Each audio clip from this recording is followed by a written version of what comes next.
If you're new to the channel, then welcome, and if you're returning to the channel, then welcome back. I just want to say a quick thank you to you for tuning in. So last week we talked about kind of my very first introduction to credit cards and how I started using them. And kind of towards the end of that video, I did mention I wanted to make a more generalized video about credit and credit card topics, which brings us to today's video.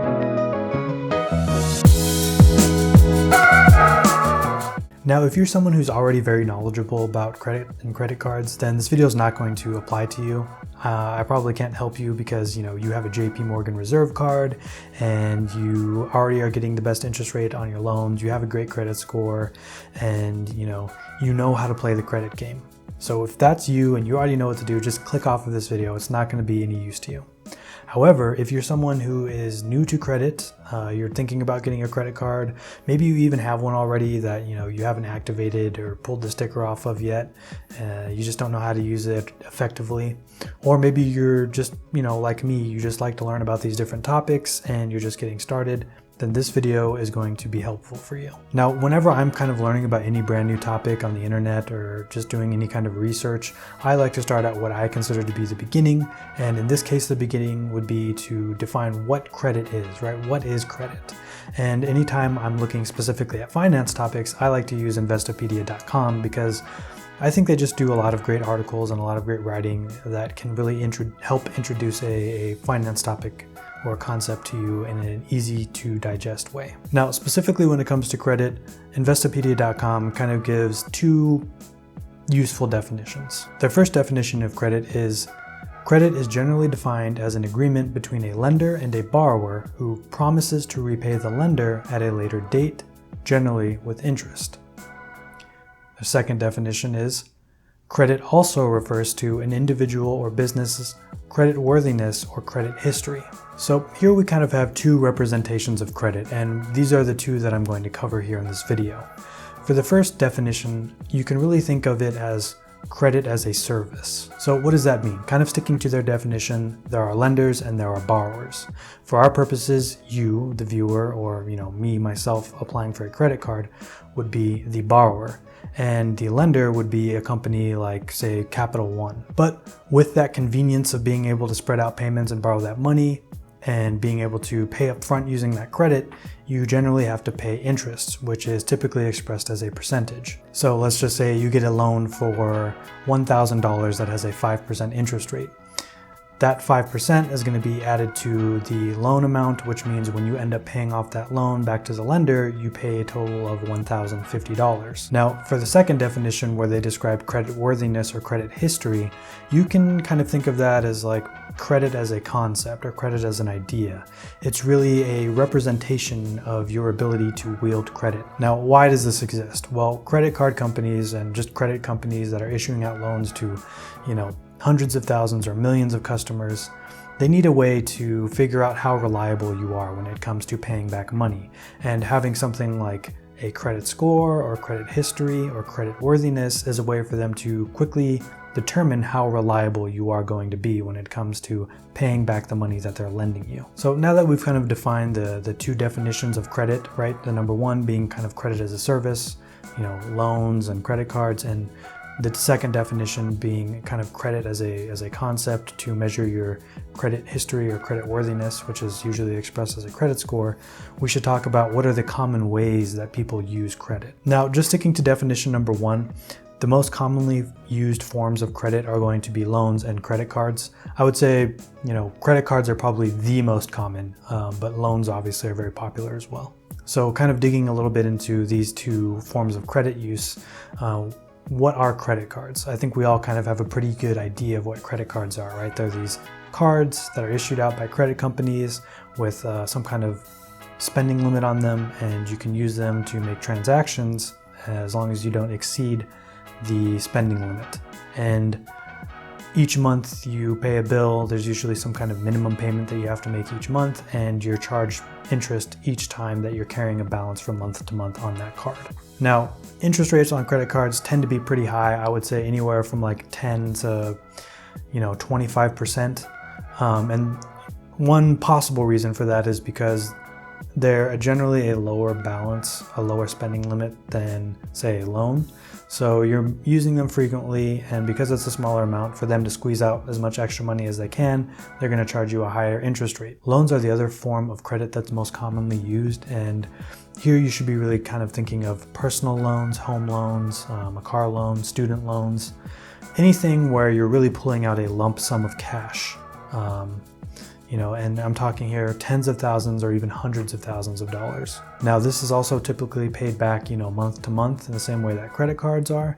But with these personal loans or home loans, it's going to be over a much longer period of time. And because of that, the interest rate, typically speaking, is going to be much lower on a personal loan or a home loan compared to the interest rate on credit cards. So for a home loan, you might see something between 2.5% to 5%. And it's because of the length of these loans and how much money can be accumulated over time that's a reason why the interest rates are much lower in comparison. Now, I kind of want to touch on the second definition of credit and how, credit as a concept is used. Now, when it comes to your credit worthiness, kind of like what I was trying to explain with the second definition for credit, which is kind of the credit as a concept, this is most commonly used or expressed through your credit score. Now, credit scores are used typically by lenders, kind of like how we mentioned before.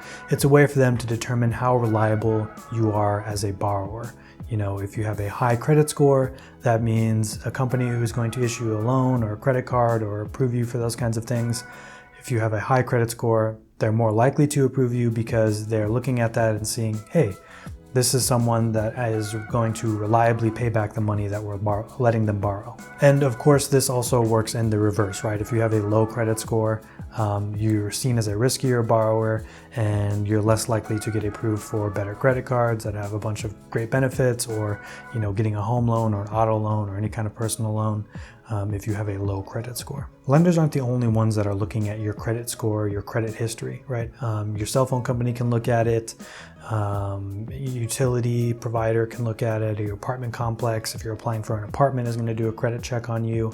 Even employers will look at your credit history to kind of get a feel for trying to learn something about you through that metric. So just to kind of summarize here, there are two basic definitions of credit. Number one being credit as a service. You have a borrower and a lender, and the lender will give you, the borrower, some money to pay for something up front, and you can pay that money back to the lender at a later date or periodically over time, but generally that's going to come with interest. Now, if you do this kind of process regularly, you'll get a credit score, right? Our second definition, where it's kind of credit as a concept. You'll develop a credit score, and this will be used to determine how reliable you are as a borrower, and it can help you get other loans and great credit cards and other benefits.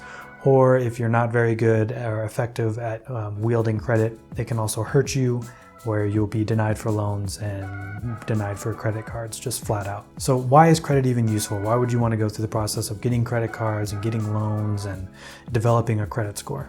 To me, that's actually a pretty good question to ask, right? And because I want to keep this on a more personal level, I'm going to talk about it as to why an individual would want to participate in what I consider to be the credit game, as opposed to something like why a business would use credit. Now, ideally, we never want to pay more for something than we ever have to. And when you think about taking out a loan or getting a credit card and using it to pay for something and then having to pay interest on top of that, even if it's spread out amongst multiple payments, that does kind of go against what's ideal in terms of not wanting to pay more for something than you need to. But the reality is most people aren't going to have the large sums of cash on hand that you need to buy things like a brand new car or pay for a school out of pocket or buy a house to live in. Unfortunately, a lot of these things are just expensive, right? And most jobs are not going to allow you the opportunity to make, $300,000 in 1 month, so that way you can buy a brand new home, or $35,000 for a brand new car that can transport you to and from your work and your house reliably. Now, what credit allows you to do in this situation is to take out a big loan from a lender and stretch out, payments over a period of time. That way you can afford to live in a house. So to me, my personal opinion, the biggest, most useful thing that credit offers you is the ability to make, big, expensive, but important purchases that will help you keep moving your life along. Using the house example, right? I don't have to save up $300,000 before I can buy a house. If I've been building up my credit and using it regularly, then I can go apply for a loan from a lender, and they will, look at my credit score and hopefully give me a good interest rate on this $300,000 loan that I'm going to get. And that loan just goes, that loan gets paid over the length of time that we agree on, and I get to break it up into multiple payments instead of having to do it all in one lump sum. And this just brings us back to the whole reason of why it's important to have credit and to use credit. It's through your use of credit that you build up the score or the credit history, the credit worthiness. And because you're able to do that reliably and prove that you're a good borrower, then you can get the big loans to buy the car, to buy the house, to get whatever personal loans you might need, or even start a business or something like that. So it is this weird kind of cyclical game that you have to play, right? There's kind of a chicken and the egg thing, the chicken and the egg problem going on here. You need credit to use credit, right? You need a credit score or some kind of credit worthiness to prove that you can use credit. And so that way you can actually get a loan or a credit card from a company. So how do you break into this game in the beginning? Well, in most cases, credit cards are the way, and specifically beginner credit cards. There are a lot of credit card companies out there who are, they have beginner or entry-level credit cards that they market specifically to people who are trying to get into building their credit and using credit for the first time. And for me, this was the big thing to learn, right? Like I mentioned in my last video, I didn't get my first credit card until I was 23, which means, that was 5 years of missed opportunity that I could have had to build up my credit and to get involved in what I keep calling this credit game. So to get involved into this game, to get your first credit card, I have kind of, a list of, in my opinion, 3 or 4 important things that you should be looking for. Number 1 is to avoid getting any kind of credit card that has an annual fee. In most cases, beginner credit cards, you're not going to want to get something that has an annual fee. It's not going to be worth it for you. Number 2, you want to make sure that you're paying attention to what the interest rate is on these credit cards. That's something that you need to be aware of, especially if it's your first credit card, because as your first time being a credit user, you're not going to have any history, which means, unfortunately, you're going to get the higher end of that interest limit. So be prepared for that, understand that, look at what the numbers are, and do your best to never have to carry a balance on that credit card. Number 3, see what rewards are offered on the credit card. Definitely look for something that offers rewards. There are things like sign-up bonuses where you can get 0% APR for the first 12 months. Another thing that you want to be looking out for is cash back, right? A lot of credit cards offer 5% cash back on something.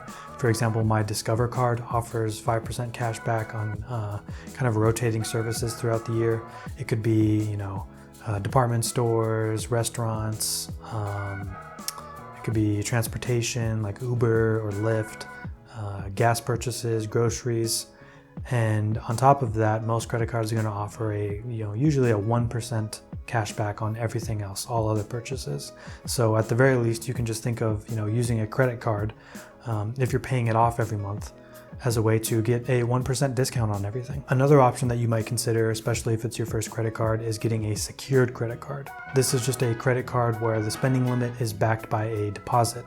And this protects you as the borrower, and it protects the lender who is giving you the credit card. If you have a secured credit card and say you have a $200 limit on that, if you miss the payment at the end of the month, they can just take out that $200 from your deposit that you've made to make sure that they're getting their money on their end and you're not getting charged with fees or late fees or anything like that. And as long as you continue to pay your bills on time and you eventually upgrade to an unsecured credit card, you will get that deposit back. So what should you get for your very first credit card?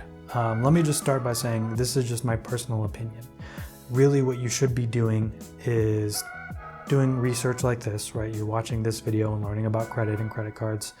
Go out and read more articles, go out and watch other people's videos talking about credit cards and learn as much as you can, because getting credit cards, even your first credit card, is really about identifying what your needs are and looking for what fits those needs.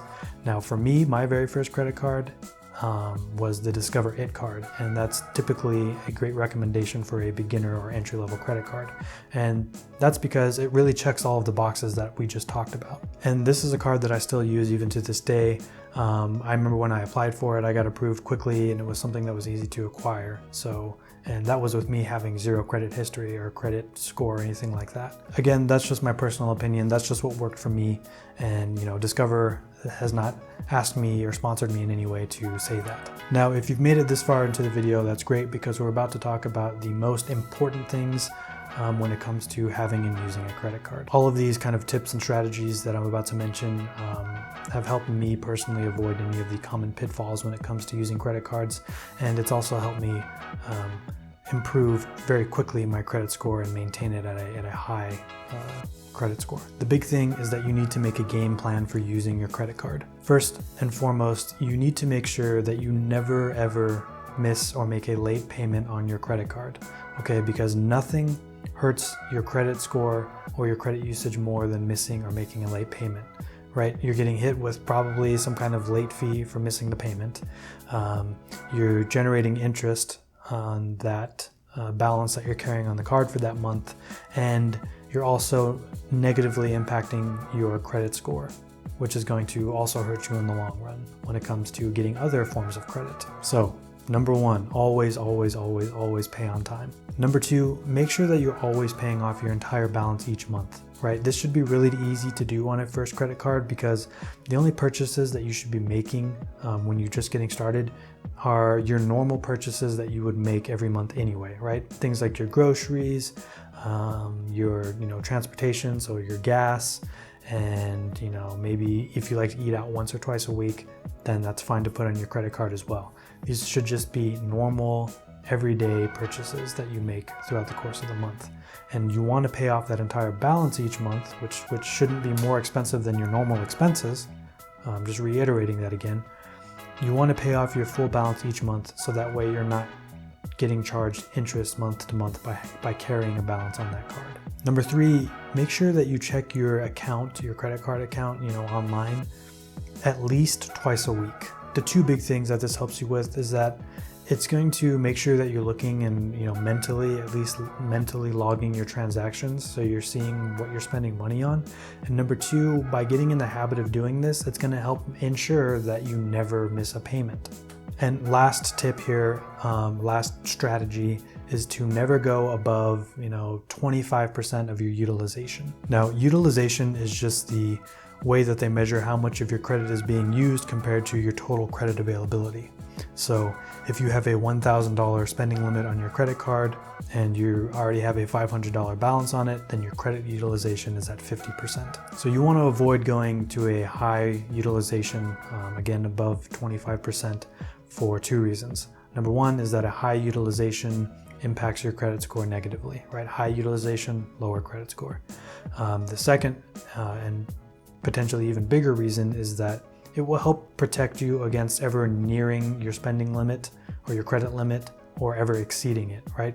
If you just set a hard mental limit at 25%, then you give yourself a 75% cushion of not ever having to approach your credit limit. For me, these are kind of the big four tips that I've used, or big four strategies that I've used over the years. And the biggest thing is that it's just helped me implement good credit habits early on, and now it's paying off for me. So there it is, kind of the credit and credit card basics for 2020. This really applies any year. It's not just 2020, but that kind of makes it more relevant. It was a lot of info, but I do hope that it was helpful for all of you who are viewing this.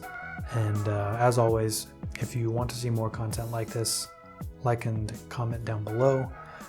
If you want to stay up to date, make sure to subscribe, and I will see you all next time.